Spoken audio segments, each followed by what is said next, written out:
Aloha, party people. You are listening to Inside the Desert Oasis Room, episode number 151. This episode is sponsored by Tandawai Rum, the world's largest rum producer and winner of over 170 international medals in the past 4 decades. Check out their webpage at tandawaiusa.com or follow them on Facebook or Instagram at tandawaiusa. This episode is part 2 of our visit to the second annual OCUSBG Tiki Night at Tiki Farm. On this episode, we are joined by the Mai Tai Mafia and listen in on their club presentation of what makes up this fun and unique collaboration. With Nathan Hazard from Real McCoy Rum, Alexandre Chaigne from Combier, USA, and Joe Carlin from Liquid Alchemist. As always, I hope you enjoy this episode as much as we did bringing it to you.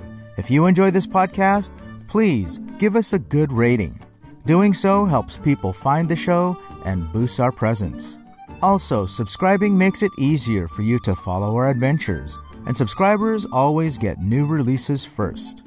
You can find previous episodes at our website, desertoasisroom.com, as well as links to our social media, along with links to our guest websites and their social media. And if you'd like to leave us a tip, click on the tip jar. Alrighty, let's get into this. We're back live from Tiki Farm for the second annual OCUSBG Tiki meeting with the boys from the Mai Tai Mafia.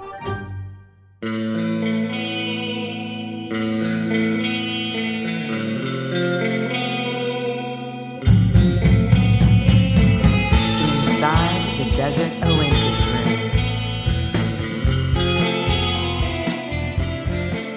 And ladies and gentlemen, we are going to get our tasting and seminar portion underway. I have a cousin, okay? And my cousin, he owns a cement shoe factory. Let me introduce you to my cousin, Joe. Joe is going to introduce you to the rest of his Mai Tai family. Hey, how you doing? How you guys doing tonight? I'm Joey Bones. Some of you may know me, some of you don't. This is my associate, Nasty Nate over here. I got Randy the Wrench, and I got Big Al the French Connection in the back doing something over there. So Mai Tai Mafia originally started out... excuse me. So Mai Tai Mafia originally started out with this gentleman right here, the AKA the French Connection. He brought it together with our dead man, George. Georgie got whacked, unfortunately. Denison Rum's no longer part of the Mafia. Sorry about that. We also had another yacht company we won't name, and we whacked him off too. So anyways, Mai Tai Mafia started out just trying to present the best Mai Tais we ever could. For the longest time, you always had shitty rum runners. You had grenadine, OJ, pineapple juice. Forget about that shit, okay? So what I'm talking about is the real deal here. The Real McCoy Rum. I'm talking about real orange curacao here. I'm talking about orgeat. That's not white. What is white orgeat? You feel me? Typically, I'd have meatballs here for you today, but unfortunately, we had some Hawaiian food, tiki things going on. But let's go ahead and bring this right in, okay? So I'm going to introduce you guys to Nasty Nate with Real McCoy Rum. Thank you, guys. Wow. Wow. I can't stay in character like that, so I'm honestly not going to try. For the photo, okay. Yeah, can't do the voice. We're the Mai Tai Mafia. It has gone through some different iterations over the last 3 years. But here we are. We're really happy with this little brand family that we've fostered, and it's been cool to watch people really positively respond to Mai Tai Mafia. They just kind of think it's really fun, kind of different. Art Beyond the Glass, which is a great charity event in Los Angeles. We kind of converted a corner of this building into a red sauce Italian restaurant and bar, like a little mob joint, and a lot of people told us it was their favorite thing of the event, which we were really excited about.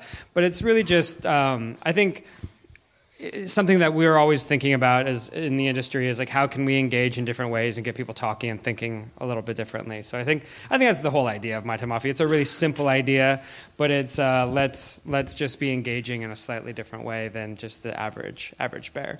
On that note, though, we're going to kind of go into a little bit brand education because we're all here. We would love to talk to you a little bit about what we are, who we are, what we do, who we represent.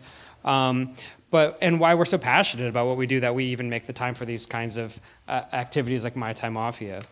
I am Nathan Hazard. I'm the brand ambassador for Real McCoy Rum. I represent all of the West, so if you don't see me as much as some of the other ambassadors, I am deeply apologetic. I wish I could be everywhere all the time, but I do live in Los Angeles, so I'm pretty close. And I of course, love my SoCal family most of all. Real McCoy, is there anyone here who hasn't had a Real McCoy just out of curiosity or isn't familiar? Hands? Yeah, me? I don't know. Okay. Oh, well, that's good, actually. Hey. Everything's great. Yeah, I'm doing a good job. Real McCoy, some fun things about Real McCoy. So we are made at Foursquare Distillery in Barbados. We are actually, Foursquare is the last family-owned distillery on the island where rum was born. And I think that's really, really like impactful statement that is kind of crazy. I mean, at one point in time, there were 75 plus distilleries on the island of Barbados. There are now 4. Only 3 of them export. And again, Foursquare is the last one that is owned by a Barbadian that is upholding kind of the traditional style of Barbados rum making. Not the only, but the last family owned. So Richard Seal, our distiller, he's a very decorated distiller, very outspoken distiller, if you do follow the rum game, almost to a comical degree, as cracked by Joey over here. But I think rightfully so. He's just really protecting the provenance of authentic Caribbean rum, and we'll get more into that a little bit later. But Real McCoy, what we are is we're kind of the volume play coming out of this distillery. So you have this like award-winning distillery. And then our founder came together with Richard Seal, our distiller, and said, I kind of want to take this to the next level.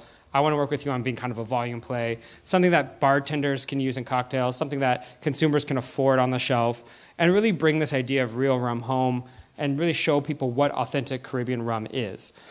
Our inspiration for our brand is Bill McCoy, the Real McCoy. We all know that term. We've heard it a million times. We know it means the real deal, but a lot of people don't know why. Some people ask me if it's like, oh, is it the Hatfields and the McCoys? What is it? Well, it's actually Bill McCoy. It's this guy. He was the first rum runner during Prohibition. So January of 1920, Prohibition goes into effect. Bill McCoy, he was a retired shipbuilder, got on his boat, went down to the Caribbean, and this time started putting barrels on his boat for obvious reason. Can't get that stuff back home. So he returned to New York with a full boat of rum, and instead of pulling into harbor, he dropped his anchor 3 miles out in what was then international waters. Set up a little floating liquor store. He figured, why not? Told some boats passing by, hey, tell your friends I got rum, whatever they need, just tell them to come out here. So 3 miles out, first night, all these people rowed up. Pretty incredible. And it was like he was an instant celebrity, because if you were buying from the mob at that time, or bootleggers or anyone in the city, you were buying something that was stretched, and it was, it was cut with anything from turpentine, wood alcohol, prune juice, you name it, garbage. It's where rot gut, moonshine, or swill, all these terms were born because it was just garbage. So what Bill was selling was the real deal. The Real McCoy as a term came from that time. It was street slang. Don't buy from the mob. Sorry, guys. Go get the Real McCoy. So that's really where that all came in. So this is Bailey, and this is our founder, and then this is our distiller. Bailey was making this film for PBS about Bill, fell in love with this story, just figured this guy's pretty legit. He's really upholding all these ideals that I think are super cool. And looking at the rum game today, he was like, I feel like it's similar to Prohibition as far as the mystery of what we're consuming. As we all know, young consumers today are super interested in the quality, the provenance of what they're going to put their money towards. It's really interesting, right? We're even probably feeling a little bit that the younger consumers are just buying less alcohol, consuming less alcohol, and they're being really, really precious about it. And so, we kind of, I think, got in at the right time as far as focusing on that. Like, let's be transparent. Our label has a ton of information on it. We're just really all about real rum, We don't add any sugars, flavors, any of that stuff. It's just real rum made on like really great old stills and just done the right way. And Richard, fourth generation in the business, he's really an interesting character. And he just won Rum Producer of the Year for the fourth year in a row at the International Spirit Challenge, which is pretty cool. Last year he won Supreme Champion, which means Best in Show. That's the first time in history that rum has won Best Spirit in the world at an International Spirit Challenge. Pretty exciting stuff. We're finally seeing rum get the attention it deserves. We're seeing premium rum skyrocketing, which is really exciting too. And a lot of people ask me, and actually someone even did earlier tonight, well, what makes Real McCoy special? A lot of things. I mean, so this is a picture of Forest Square. We're an old sugar plantation and a refinery turned distillery. So we have a ton of cane. You can see on both sides of the road there and all around the property is all cane. We don't refine sugar or molasses at our facility any longer. There's one central refinery on the island, but we do use our own cane on site. Barbados water is a really beautiful thing. Barbados is an island made of coral. So all of that beautiful limestone is filtering our water, and the aquifers in the center of the island have some of the purest, most beautiful water in the world. So that's something very nice that we're using in all aspects of our process. Our fermenters are closed-topped, and that's good for a couple of reasons. In Barbados, we really control the flavor of our fermentation, and we have some 3-year going out right now. So that's what you have in your hand, and please sample. What's interesting about our closed-top fermentation is that we have a very clean profile. We're not letting kind of foul congeners from the environment come in. It's very controlled.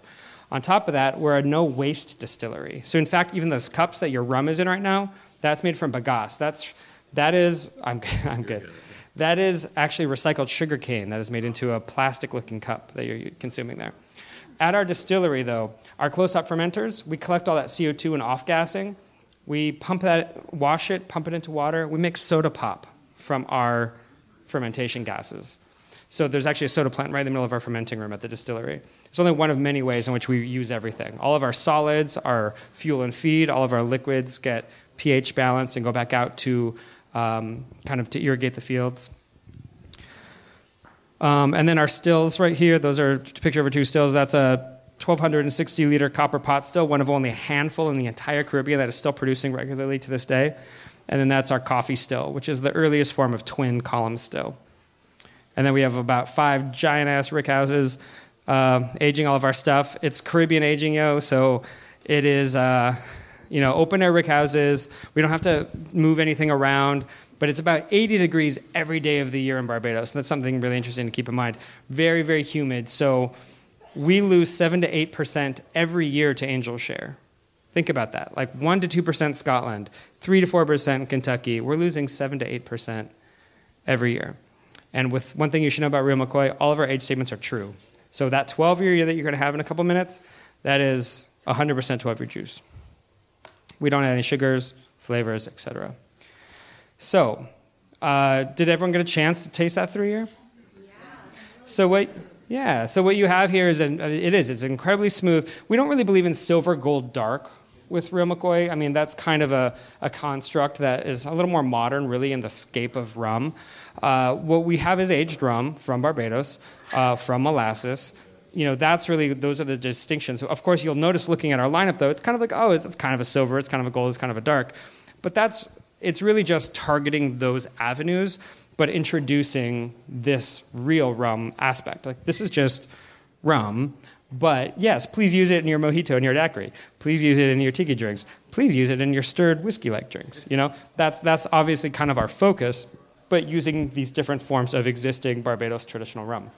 So the 3-year you have, it's clear-ish. You can kind of see it's a little straw-colored, and that's because we pass it through charcoal once. So this is aged 3 full years.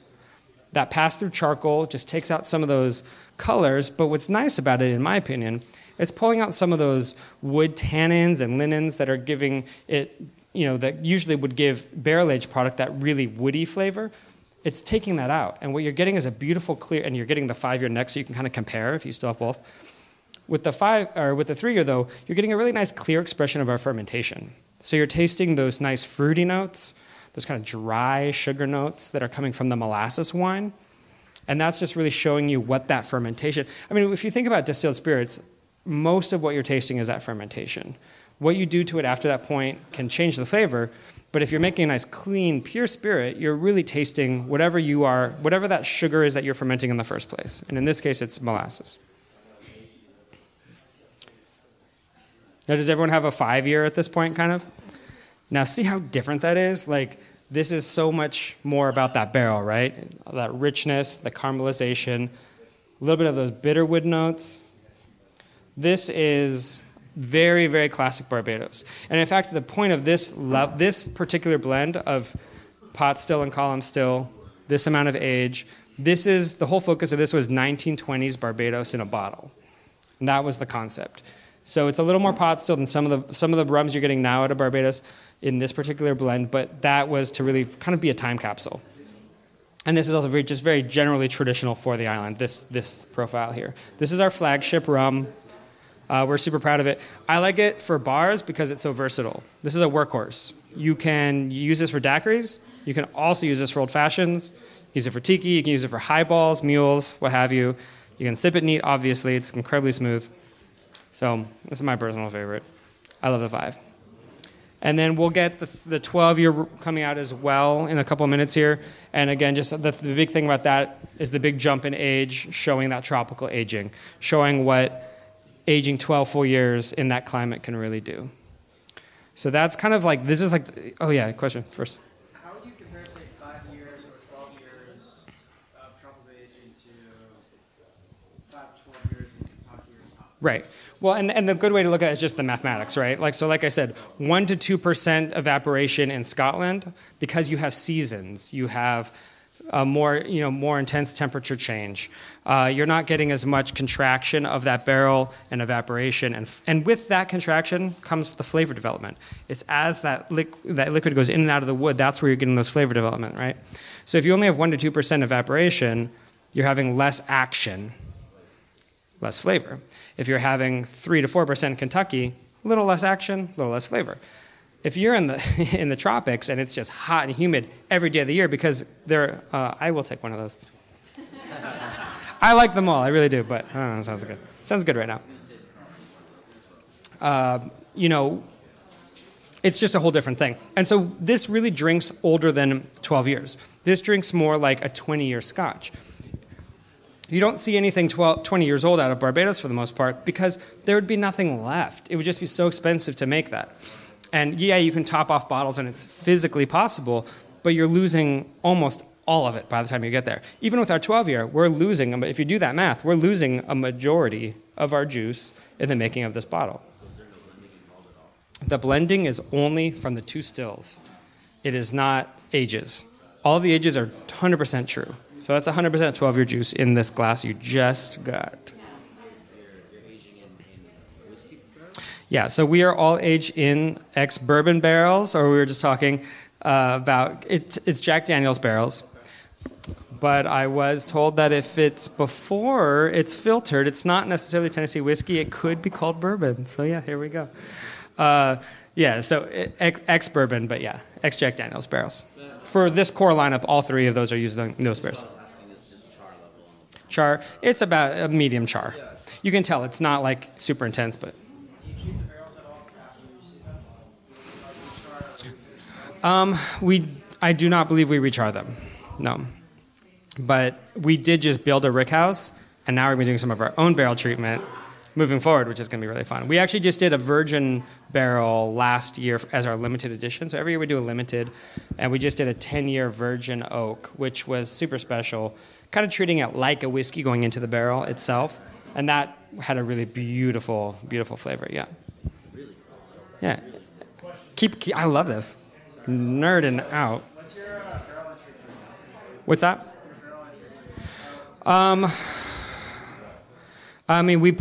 Shit. You're really catching me. It just goes in still proof directly into the barrels, and then we. I would have to check a note on that one. Yeah, I'm sorry, man. Yeah. No. It's after. It's diluted to bottle. Yeah. Yeah, so we actually, as I just mentioned, our last limited edition, our new one just launched. So we have a 14-year. So Foursquare had never released anything older than 12 years before because of the things we were just talking about, just logistics. But Richard did find some older barrels, and so we released its 14-year. And what's cool about this, it's 14 years in the ex-bourbon, and then it's 14 years in Madeira casks. And now that's really common in Barbados because Madeira was often the last stop before people crossed the Atlantic down to the Caribbean. So boats would often arrive with either full or empty barrels of Madeira, and it was very common to age in those barrels. So we did one that has that combined with the whiskey. So it's kind of the prohibition thing that we've been doing, along with something very traditional for the island, married together in this new limited, and it is super sexy. I'm so sorry I don't have any right now. But it's very good. And talk to me. My cards are over there, over here, over here. I have lots of cards. Hit me up. I'd love to come visit with you, and I can taste you on the 14 because it's really special. And that is at 92 proof. It's a little bit higher proof, too, than what you're trying. Any other questions? You guys are great. I like these. I like when people have something to ask. That's good.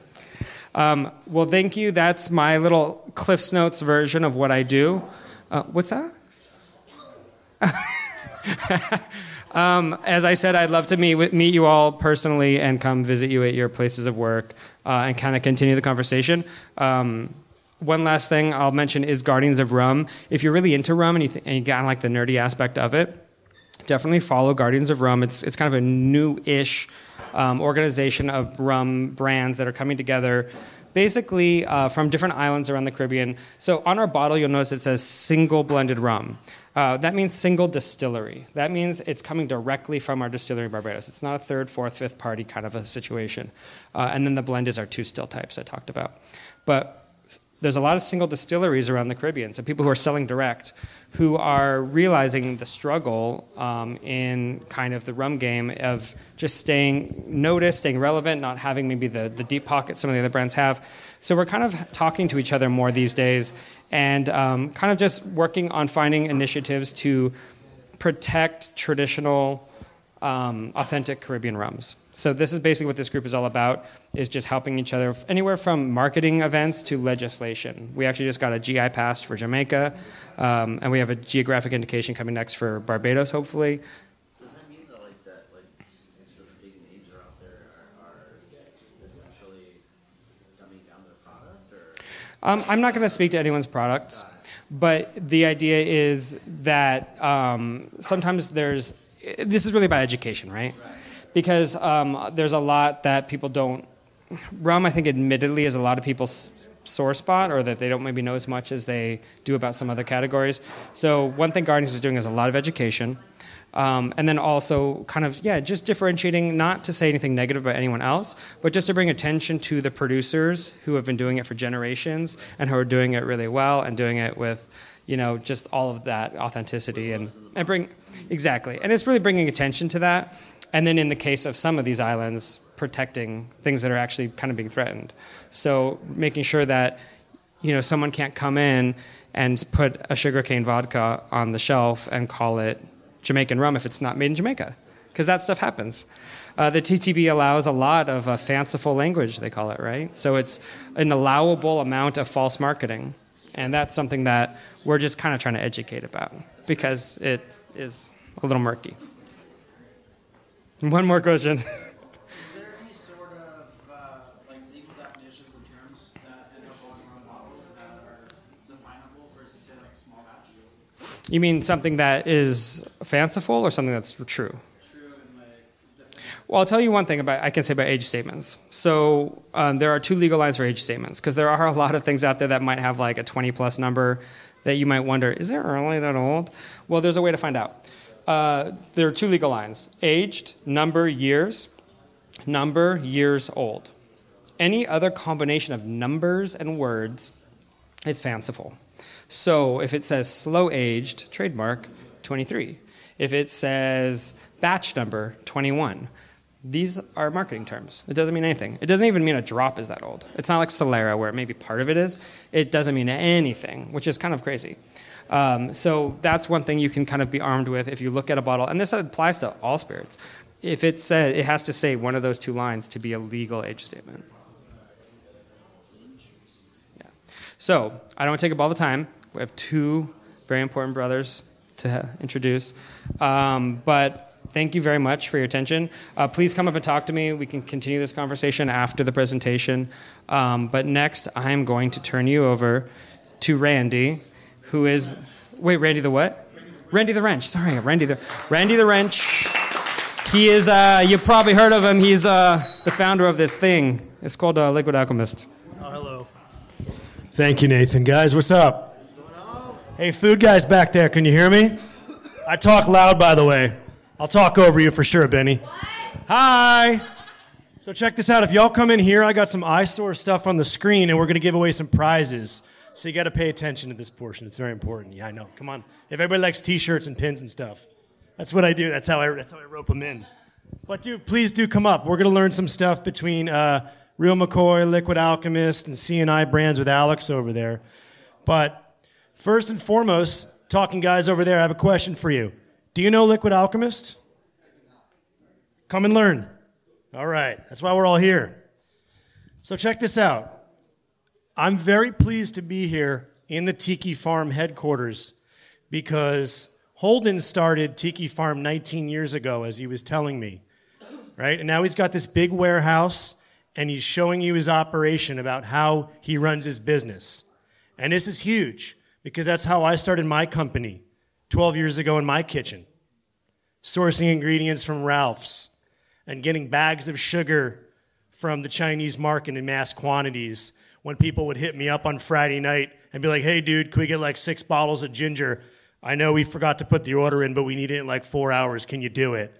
So that's how I started my career with Liquid Alchemist. So here we are today. We have 8 awesome flavors. If anybody hasn't tried them, we're going to be serving a few shortly. But I am the founder, and then there's Joe Carlin around here somewhere. Joe, you stand up. All right. So Joe covers Orange County and the Inland Empire for Liquid Alchemist syrups, and he's a rock star, and I appreciate it. So we started this Mai Tai Mafia thing. So sorry I'm not in character. I've just been traveling a lot, and it's my mom's birthday today, so give my mother a hand. All right, so, oh, Mom, could I have those shirts, please, so I can give them away to people? Like my baby birds. Okay, guys. So we're going to ask some questions in a minute about stuff, so let's pay attention. So, Joe, where's the samples for everybody? They're coming out? Okay, cool. So, guys, the first sample of Liquid Alchemist that's coming around, that's coconut syrup. Tamarind's coming around? Tamarind's the brown one, and the white one's coconut, not the other way around. All right. So while you got those, let me just go into the brand really quick. We're going to take about 10 minutes. That's all we need. So Liquid Alchemist, guys, like I said, it was started in my kitchen 12 years ago. As a bartender, and between my shifts, I decided to make syrups because there was nothing else available. So when I was making the syrups, all we had was roses and high fructose corn syrup, artificial flavored color stuff. People were starting to ask for natural ingredients. So I went ahead and I started making things. I started listening to what all my bartender friends were wanting. As an advocate of USBG, I started traveling around making syrups based on what everybody demanded. People wanted grenadine, so I made grenadine. People wanted ginger, so I made ginger, so on and so forth. So the cool part about Liquid Alchemist, guys, is it's natural. And the even better part is it's got great shelf life. So once you open Liquid Alchemist, you can go in and out of the fridge with this product for a few months, which is huge. Because who in here works at a bar? Show of hands. Right? Who hangs out at home and makes cocktails because they love it? Me too. So either way you look at it, it's important to have a syrup that when you buy it, it lasts. Because let's be honest, we all know how to make ginger syrup. Super simple. You juice ginger, put some sugar in it, right? But the problem is in the bar, when that thing sits for a while, it starts going bad. So now we have a syrup where you could buy it, and it doesn't go bad, and it tastes just like what you can make in-house. What's up? So the process that I use is a flash pasteurization hot bottling method, which bottles very hot, drop in the bottle, chill it really quick, and that pushes the air out. And that's how we get about a 2-year shelf life on that product. Once it's open, you get a few months, like I said, in and out of the fridge. So, guys, syrups. Who here uses syrups to make cocktails in their bar or at home? Show of hands. Who has no idea how the hell a syrup works in a cocktail? It's okay. Yeah, it's all good. Mom, you know, okay. So, truth be told, about 12 years ago, my mother helped me in the kitchen start Liquid Alchemist. I put her to work labeling and bottling and do all that stuff. So she knows this process in and out. So guys, I just want to give a crash course on syrups, all right? So I put up the Aunt Jemima pancake because it's not much different. It's a syrup, right? You put it on pancakes. You can put Liquid Alchemist raspberry on pancakes. But the fact is that just like you have a syrup that's Aunt Jemima, you got Liquid Alchemist. The options are 2 of them, premium or artificial. Water, sugar, and fruit juice for natural premium syrups. What do we make it in the bar? We buy it. Option B is water, sugar, corn syrup, artificial flavors and colors. Roses, Aunt Jemima, great products, right? I use Aunt Jemima at home. I don't care. It's all about nostalgia, you know what I mean? And the same as with roses. It's a wonderful product. And it got us through the 70s, 80s, and 90s. But now people are starting to ask for new things, and that's why we're here. So we all know what we're doing here, so we're going to skip that slide. But this is the key, guys. So this one right here, if you could focus on this for a second.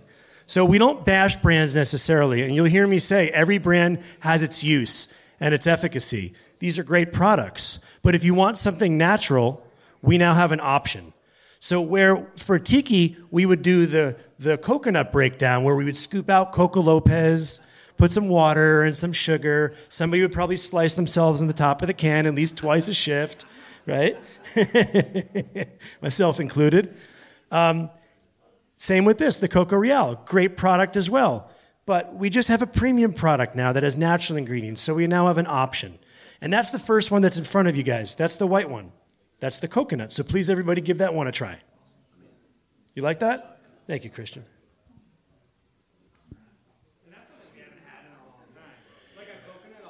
Yeah. This is a very challenging syrup to make. It took me about 3.5 years of R&D to get it right. I got it wrong a lot until I eventually got it right. But what you want here is sugar, coconut cream, and coconut milk. You want the viscosity, you want the body at 3/4 to an ounce to hold up in a cocktail, like a painkiller, like a colada, but not be overly sweet. And that's the challenge. And it also goes great in coffee. So what do you think about that one? Cool, I'm glad you dig. So, do we have apple, Joe? We use the apple in the punch. But we didn't get to taste the apple, guys. That's why I put this up here. But just to give you an idea, so some of the stuff that we do with our apple spice, which, by the way, tastes like liquid apple pie, is up here. So we love to do sidecars. We love punches. We love hot toddies. We love old-fashioned variations. So we won't get to taste that, but that's fine. Yes. You take like a Real McCoy 5-year, for example, and put it in a glass just with Liquid Alchemist apple spice. You don't need anything else. It's amazing. You have the tamarind, and do you have any other flavors up there? Grenadine's coming around. Let's just jump into that tamarind really quick. Guys, does everybody know what a tamarind is? Tamarindo, okay. Popular flavor in Southeast Asian cuisine, Mexican cuisine. They have tamarindo candies, tamarindo puree. Right? It's a very unique flavor. Right? And if you don't know it, it's tart, almost sour. It tastes like a fig or an almond profile. Makes a wicked whiskey sour, a rum sour. It goes great in margaritas, of course, in michelada variations, or just pretty much about anything. But I wanted to show you this slide really quick because a popular syrup that we have is our ginger syrup. And we do a ton of it in Southern California. So a lot of people call us up and be like, hey man, I want to make a ginger beer with your ginger syrup, and how do I do it? So I got bored one day on an airplane and I put this little slide together. So it's a little bit of an eyesore, but if you can see, it's got some mathematics on that thing. Yeah, right? So kind of what you look on the top is a cost analysis, and then you look at some fun facts about, why we decide to make natural ginger beer. And then, of course, one really important thing that I like to look at here is kind of like the value of it. So when you go up to some cities, they ding you based on waste weight. So like what you put out of the back of your restaurant and they pick up, like recycling, they charge you for it by the pound. So for my buddies up in the city, San Francisco, I put this together because it equates like the glass weight, like the amount of ginger beer you would need for cases versus the case of Liquid Alchemist. So just to give you an idea, so for 6 cases of ginger beer, guys, it's under a case of Liquid Alchemist syrup. So that's kind of cool because you can make ginger beer out of it. You can make ginger sodas for mocktails, but you could also make things like penicillins and buck variations. So that's pretty sweet. Any questions on that?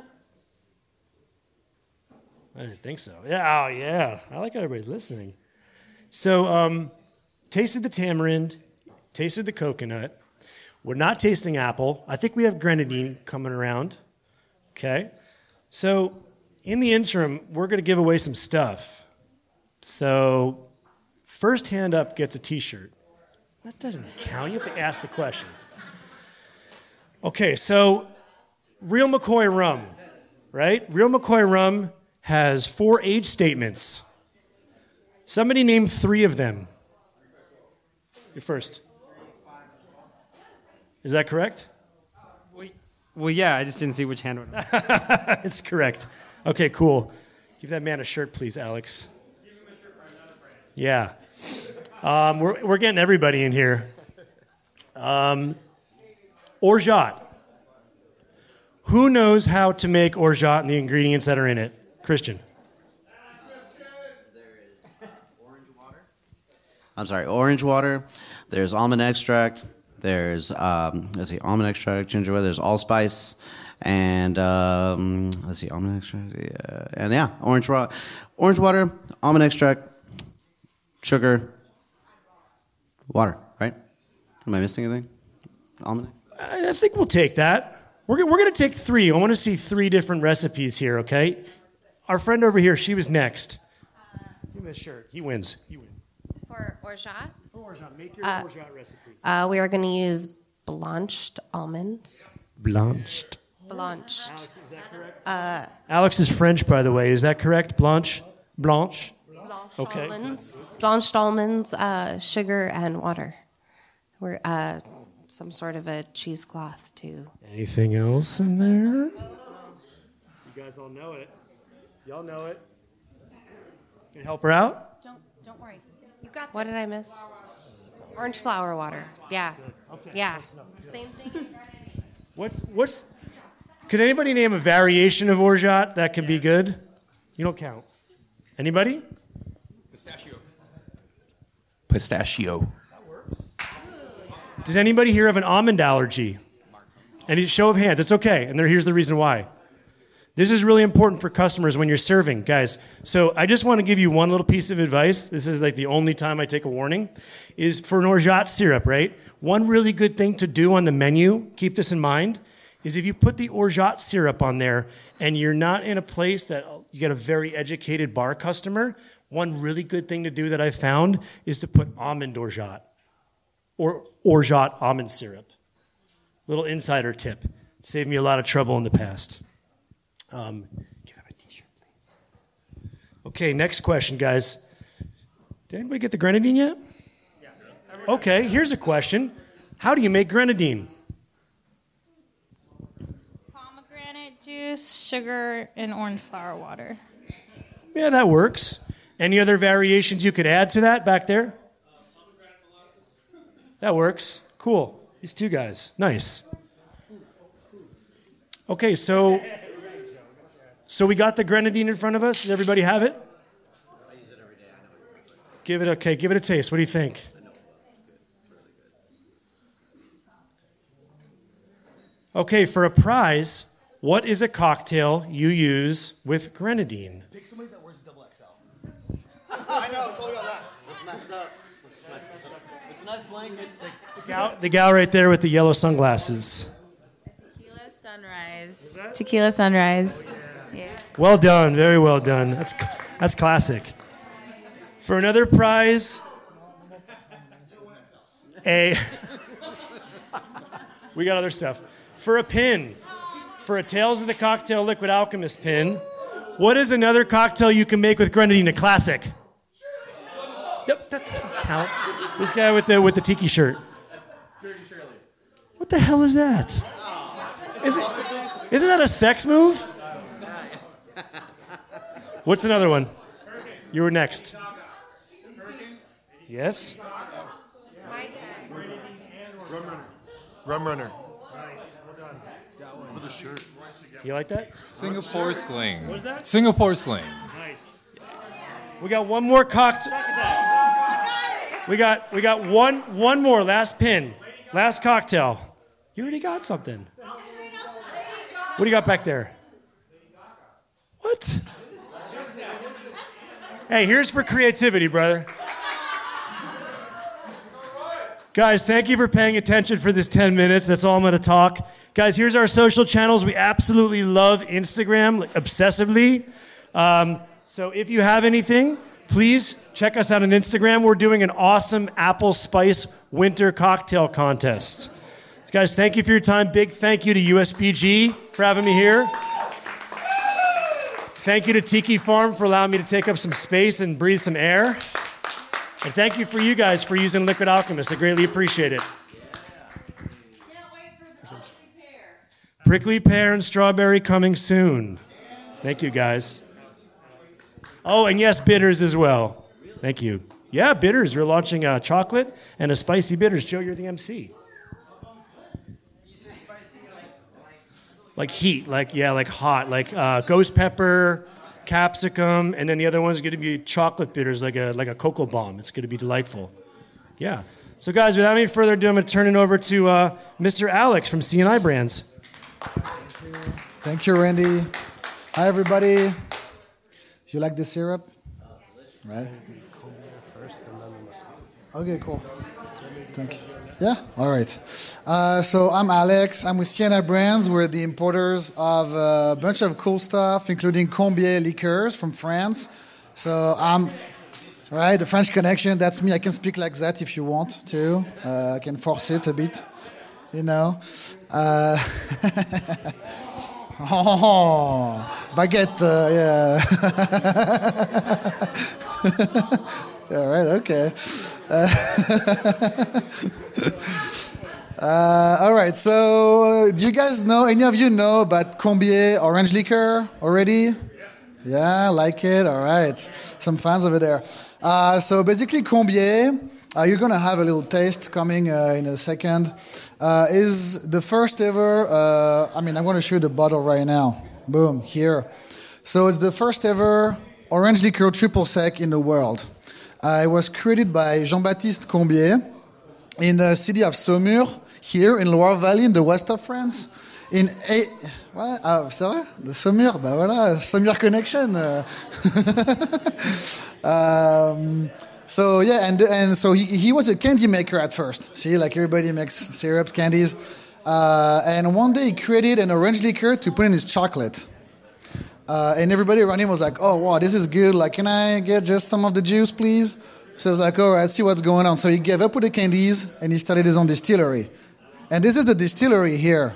It's beautiful. It was designed and built in 1850 by Gustave Eiffel, the same guy who made the Eiffel Tower. So maybe you can tell with the ironwork, the crosses. So this is the distillery, and this is the only facility of every single Combier liqueur since then. So Combier, the orange liqueur here, as I was saying, is the first ever orange liqueur triple sec in the world. Why? Because Combier, at the time, as a candy maker, every time he would find something new, some cool like ingredients, he would try to come up with a recipe, right? And one day he found this guy, these bitter orange peels here. I actually have a few here. If you mind passing them.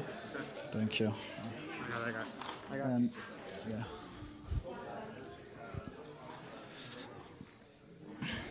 So these here are the bitter orange peels that are used to give all the flavor to the orange liqueur. So if you break them, once you have them, break them and smell them. Some are a bit a bit harder than others. Can you guys smell the flavor, right? So, so all the flavor that's in the orange liqueur comes from this. It's from the essence that's still trapped in the skin. So the process today is exactly the same as it was in 1834. We still receive the orange peels like this. They're naturally dried in the sun in Haiti. Once we receive them, we soak them in water so they get soft enough we can get rid of the pith, which is a bit too bitter. And then it's going to be macerated, and the base spirit is sugar beets neutral alcohol. That's how most of French liqueurs are made. Because there's a lot of beets, sugar beets in France, not so much cane. So that's how we do. Once it's macerated, it's going to be distilled 3 times in those copper stills. And that's actually how Combier invented the term triple sec. Right? Yeah. So it's called triple sec? Why? Because of the triple distillation. Triple distillation. So he invented that term at the time. No, it's not. That's what happened. That's why now when you hear like, oh, triple sec, like cheap stuff, whatever, artificially flavored orange liquor, it's because at the time when he created it, we're still like in 1834. There's no copyright. Like, who cares, right? So everybody started to copy the name. It's like, oh, it's a triple sec, whatever. But like, it's not. So we don't even use it anymore in the bottles or anything because we don't want people to get confused. But it's always interesting to remind the story, right? This is where it all comes from. This is the first ever. Even before another popular orange liqueur brand, this was 40 years before that brand that also starts with a C. Yeah, who tried to copy Combier at the time? They're from a city an hour away. Anyways, and here, even the bottle, yeah, because actually here, I have a few postcards here if you guys want. This is the old bottle of, I mean, if you want to pass it, I don't know, but I have a bunch on the table here. Yeah, right, and it does say triple sec on it at the time because this is the old bottle, right? But don't hesitate to come here. I have a bunch of postcards and stuff. So did you try it yet? Yeah, all right. So what do you think? All right, yeah, in the back. Better, yeah, all right, I'll take that. I mean, it is for honestly 99% of people. It is better. So what's important to remember there, it's that it is the original recipe. It is 100% natural. We get rid of the pith because it is too bitter. Like other brands don't do that. It's actually handmade. That part when we get rid of the bitter, just there's a table with a hole and 2 wheels, and it's someone sitting there and doing this one by one, peel after peel, and it separates from the pith from the skin. So yeah, it's super artisanal. This is as I was telling you, this distillery. This is the only facility. Everything comes from that same room still. So you can imagine like old school. The stills are very particular as well with the swan neck. I think the only 2 other places where you can find that specific type of still is Chartreuse and Benedictine. So we're talking about old school. So I don't know if you have any questions about Combier, the orange liqueur at all. No? How they're able to triple distill it and still maintain the flavor of the orange without it being stripped away? Well, that's, I guess, should ask the master distiller, but but yeah, it's always been like a secret. I mean, it's yeah. Yes. Yes, we do. Yeah. And there's a long history of absinthe also with Combier at the time. Actually, the Zombie had some Combier absinthe because that's brand new to California about a month ago. It's an old recipe from 1899 because absinthe was prohibited for about 100 years. Just got back 10 years ago. Yeah, well, the wine industry, you know the story. All right. And then, just so you know, we have a bunch of other products beside the orange liquor. There's a bunch of... well, what? Okay. There's a bunch of fruit liquors here. Grapefruit, peach, apricot, raspberry, etc. So they're all natural. We have a rose liquor, really awesome. And fun fact, my mother is from Saumur, actually. And when I was younger, it was my summer job to work in the rose fields over there because it's really famous for roses around Saumur and Douai-la-Fontaine. You might probably know. So yeah, that's fun. And these are all and then we have a more herbal liquors. The Royal Combier here. I have some here if you guys want to try. It's a blend of the orange liquor and the elixir, which is an herbal liquor, plus VSOP cognac. So it's going to be more of an elevated, like orange liquor, kind of a bitter version of another brand of liquor, GM. We have some cherry liquor. This is the Cumel. I don't know if you guys have seen it before. It's a liquor made with cumin, caraway and fennel. So really cool, like really savory. This is a really like fun one for tikis. This is the only not 100% natural product, as you can imagine. But it's the base is the same orange liquor with just blue in it. So 80 proof, all awesome. Like basically probably the best blue curacao there.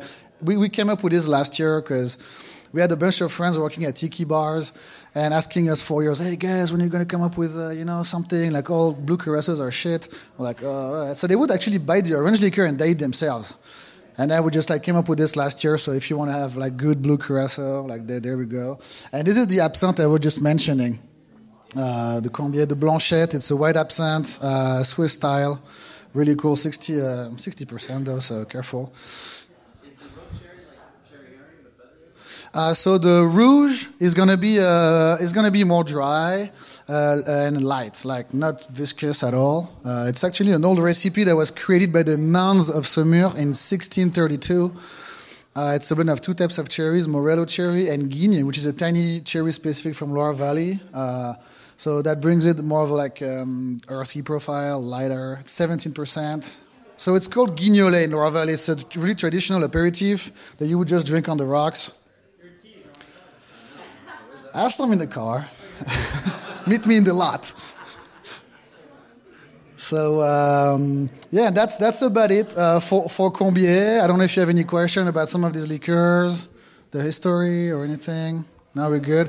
I don't know if you poured the second. Okay, so now there's a little surprise for you guys. I don't even have a slide for it. But what's no. So the next one is gonna be a mezcal. So we're outside of the Mai Tai because the last drink is gonna have some mezcal, and this is the mezcal that you're gonna taste on its own. It's called Banhez. That's it. Have you ever tried it? This mezcal, Banhez? No. Have you seen it? Tried it? Banhez? All right.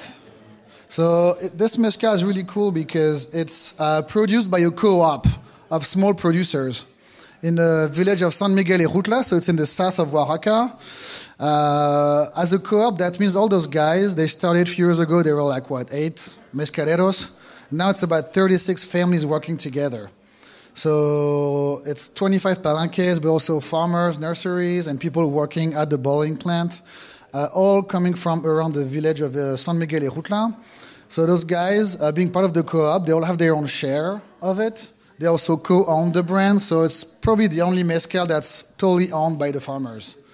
I work for the importer. We're just here to show it around, spread the love. It's really amazing. The story behind it, it's really sustainable. They replant right now about 2.8 plants of agave for one that they use. Bat friendly, there's a bunch of bat houses around the field. So basically what happened is that those guys, they all have their own small palenque, make their own juice, then they meet at the co-op to blend and bottle the juice. They can all grow together. So, and in each bottle, there is a little percentage of each mezcalero. So the blend, so it's not going to be, today we're going to use this guy's espadín, whatever. No, this a little percentage of each producer in each bottle. And how they keep it consistent, because what happened is that they created at the bottling plant, at the co-op, a mezcal library, where there is one guy, every time there is a mezcal ready from a mezcalero, he was going to go with a little truck, pick it up, and put it like, this is Paulo's mezcal. So they all have their own shelf of mezcal, basically, of containers and mezcal. And every time there's a new batch, a new blend, there's three people actually making sure that the blend is always going to be consistent. They're going to compare the new one to the previous one, and if there is a lack of acidity or this or that, they will pick the right batch, the right mescalero with the right profile flavor to incorporate it in the blend to make sure it's always going to be the same. So it's pretty unique, pretty amazing that all those guys are literally in this bottle. I mean, not literally, but it's really awesome. And the juice itself is a blend of two varieties of agave. It's espadín and baril. So you probably all know espadín, right? Yeah, it's the most common agave. It takes up to like around 8 years to grow, very easy to cultivate and everything. So that's the most common agave that you see in mezcal when you go to a bar and everything. But here we also have 10% of baril. Baril is a semi-wild agave that takes up to 12 years to grow, so it's more rare. There's a bunch in Ejutla. So that's what makes it really awesome. Have you had it yet or no? No? Yeah, everybody got it. Okay, cool. So you tell me if you agree with me or not, but I would say it's amazing because it is smoky, but not too much. It doesn't take over the flavor of the agave. You can really taste it. And the baril really will bring that vegetal profile to it. So it makes it easy to sip on. A great introduction to mezcal, but also amazing for cocktails. So yeah, that's Banez, guys. I don't know if you have any question about it, about the co-op, the process, anything. Do you have other releases of the same umbrella? So this is our like main one, but we do have. We do have single expressions as well. I didn't bring any. I mean, I have some in the car. But we have a bunch of wild agaves as well. So we have a Quiche, Tobala, Roqueño, Tepestate, and Pechuga. No, these are single producers though. They're not blends. The only blend between different mezcaleros is going to be the ensemble, which means blend actually. But these are like all single producers. So yeah, I don't know if we use Pechuga de Pavo. It's turkey hanging for the last distillation, and in the juice we're gonna have pineapple, plantain, crabapple, cherries, and guava. So it's super tropical Pechuga. It's pretty awesome. Maybe if you're lucky, I'll grab a bottle in my car. Meet me in the lot. All right, so I don't know if you have any more questions about Banez, about Combier, about Real McCoy, Liquid Alchemist. No, about the Mai Tai Mafia, because this is why we will try to look like, Italian. I mean, I know it's weird, I'm French, but my parents would just like beat me for that. But yeah, all right, well, thank you guys for being here. It's really great, we're having a great time. And don't hesitate to come see us. We have a table, a bunch of things for you to try and to live with. So enjoy. Thank you. And Mai Tai Mafia. And there you have it, the Mai Tai Mafia. I'd like to thank Nathan Hazard, Alexandre Chaigne, and Joe Carlin of the Mai Tai Mafia for sponsoring this event and providing all the rum, liqueurs, and mixers to make our cocktails possible that night and for the cool swag they gifted to me. I'd also like to thank Benny at the OCUSBG for allowing us to record this very special event. And last but not least, I'd like to thank Holden Westland at Tiki Farm for the souvenir event mug as well as hosting all of us for this event. Thanks for listening, everyone. Until next time, cheers and aloha.